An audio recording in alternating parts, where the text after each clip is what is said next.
నిన్న స్టెప్ మనం తాం దిగిత కాలు మీద కాలు పెట్టేటువంటి స్టెప్ చేసాము. ఇప్పుడు దాని తర్వాతది దీనిని కూడా తాం దిగిత అనే పదాలతోనే పలుకుతాం. అయితే కాలు పైకి లేపి చేస్తాం. ఎలాగో ఇప్పుడు మనం చూద్దాం. రెండు కాళ్ళు పక్కకి తిప్పి బెండ్ డౌన్, చేతులు దూరంగా షోల్డర్స్ ఎదురుగా పెడదాం. వేళ్ల మీద జంప్ చేయడం 2 సార్లు యాజ్ యూజువల్ జంప్ చేద్దాం. Jump again jump. ఇప్పుడు లెఫ్ట్ లెగ్ కొడుతూ రైట్ లెగ్ పైకి లేపుదాం. 3 దించేద్దాం, వెంటనే దించేయాలి.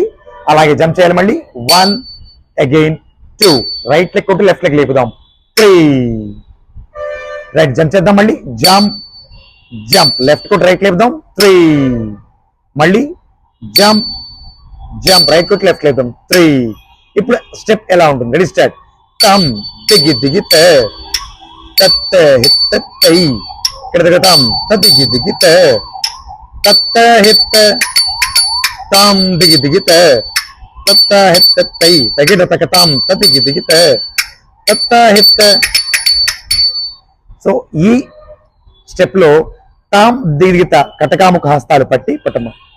కటకాముఖ హస్తాల తర్వాత చక్కగా పతాక హస్తాలను పట్టాల్సి ఉంటుంది. ఈ విధంగా పూర్తిగా పైకి తిప్పి ఉండాలి. ఇది స్ట్రైట్ ఉండాలి. మళ్ళీ యథావిధిగా కటకాముఖ హస్తాలు తెచ్చుకోవాలి. అదేవిధంగా ఇటు కూడా పతాక హస్తము, అలాగే పతాక హస్తము తిరిగి కటకాముఖ హస్తాలు తెచ్చుకోవాలి. సో మరో స్టెప్తో రేపు మళ్ళీ కలుద్దాం.